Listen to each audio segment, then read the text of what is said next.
November election, voters, they're going to head to the polls in 17 weeks in a half a dozen states. They're going to have abortion rights on their ballots. Now, you're going to see this map right here. You've got Colorado, Florida, Maryland, Nevada, New York, and South Dakota all sending the issue to voters on November 5th. Arizona, Arkansas, Missouri, Montana, and Nebraska, they are still working towards a possibility that abortion rights will be on the ballot, I should say, rather. And all the other states, including Iowa, they won't have those rights up for a vote this year. There's also been plenty of debate over abortion in Iowa over the last couple of years. And also the state Supreme Court just ruled last month that the 6-week ban in Iowa shouldn't be blocked like it has been over the past year. Iowa News Now's our State House reporter, Skylar Hall, she is following everything tonight.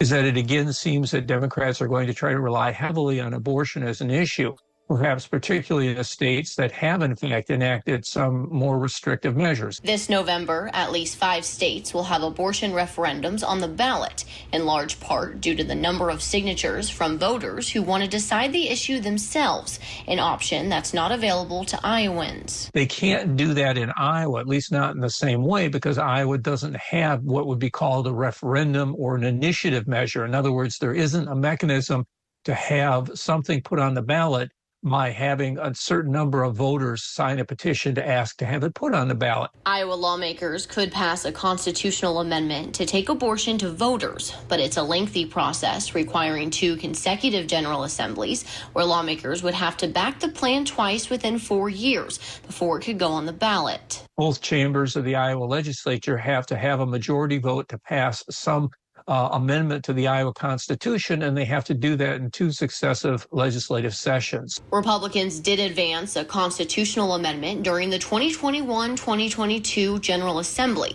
declaring the state doesn't protect the right to an abortion, but failed to pass it for a second time the next year. And now it's unclear if Republicans will even want to bring the issue up again for voters, with the Iowa Supreme Court's recent decision paving the way for Iowa's nearly 6-week abortion ban to take effect.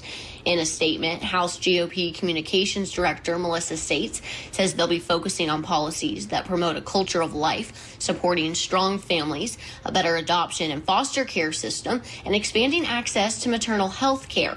Democrats also introducing a constitutional amendment of their own, this time hoping to preserve Iowans' rights to an abortion. That could have been on the ballot this November, but failed to gain traction with Republicans. They chose not to do that because they knew that the public was not with them. Again, the Iowa extreme GOP has essentially put politics and special interests over the very clear will of Iowans. In Des Moines, Skylar reporting.